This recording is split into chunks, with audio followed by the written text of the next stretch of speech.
we got a Mohawk oil can here. I'm not as good on values of cans, but this is probably a $2,000 or $3,000 can if it was real. And this is why you should have your quart cans authenticated or know what you're doing when you buy them, because this is, say this is a $3,000 can. Well, if you look at it, you look at it and you look around the thing, it was actually a wrap done over another can.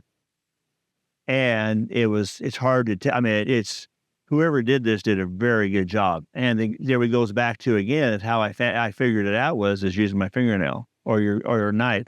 If you come along, you can feel where the vinyl wrap, you can just barely feel it, because whoever did this did an excellent job. So they used a $5 can and made a $3,000 can out, and the guy that had this bought it for that. So that's why you have your sign. Now they don't.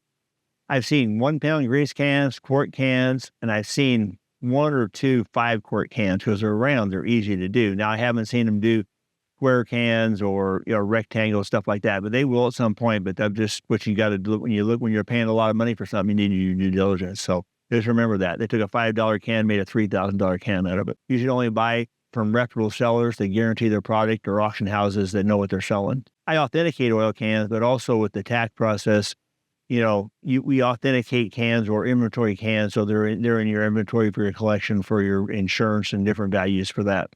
I almost got ready to catalog this can as a real can until I thought I better check, and started looking at it. They faked it good. You can tell that it's this computer generated. You can't do it from the naked eye, because the font, it's just a copy. It's not like, so anyway.